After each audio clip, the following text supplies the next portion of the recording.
Yo, I love Spirit Collective. I get attacked,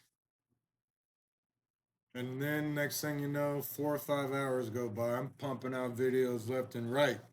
So let's keep it going. The peace in the storms of our life. Mark 4:39 says, "He arose and rebuked the wind and said to the sea, 'Peace, be still.' And the wind ceased, and there was a great calm." The disciples must have wondered how Jesus could possibly nap with the waves crashing and the wind howling. They shook him, yelling for him to wake up. "Do you not care that we are perishing?" Then he arose and rebuked the wind and said to the sea, "Peace, be still." And the wind ceased, and there was a great calm. The crisis was at an end. No doubt, one could hear the pounding heartbeats of 12 shocked men. The passage tells us that Jesus rebuked the wind, just as a parent would rebuke an unruly child. He dealt with demons in the same way.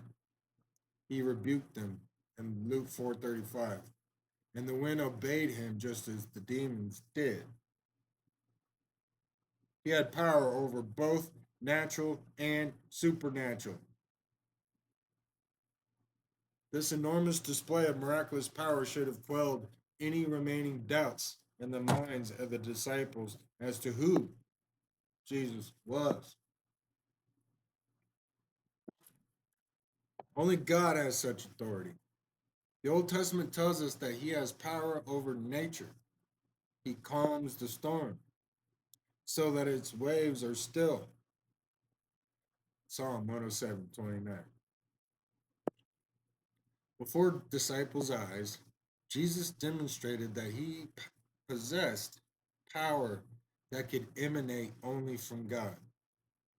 Apparently, they hadn't grasped this fact until they saw him halt the storm in its tracks. Guess that's what I'm gonna have to go do. Some things must have been seen to be believed. During their 3 years of following Jesus, these men witnessed even greater displays of God's power through him. They believed not because they were taught, but because they were shown. The disciples were like newborn spiritual babes whose eyes were slowly opening to their true identity of man, of the man they followed. Sophia Christ was a woman, but Jesus was a man.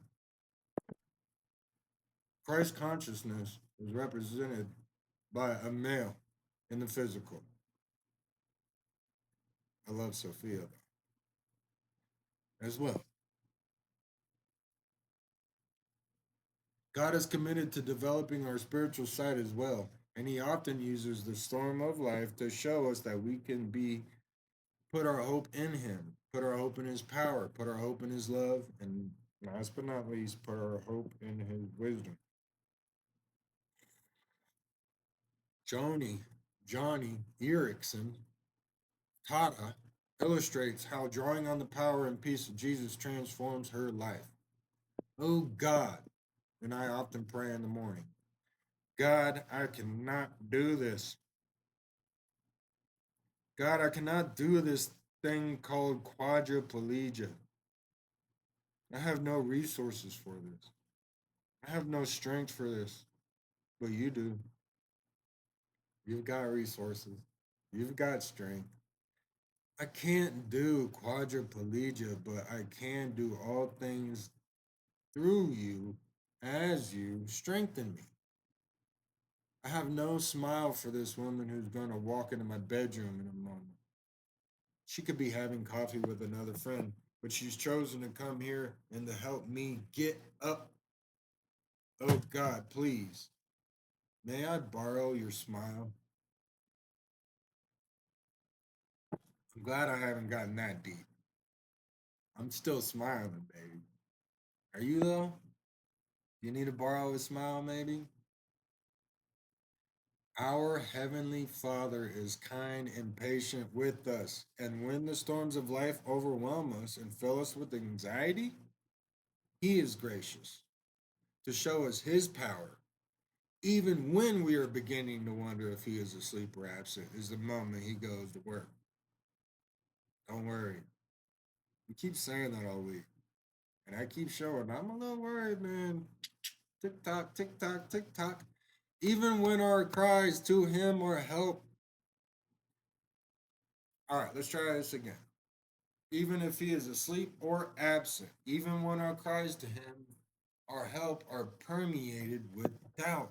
Even if you're asking for help, you may be doubtful.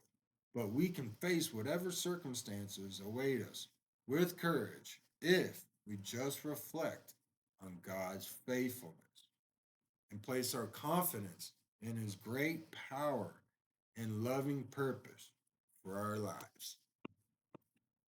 I love you.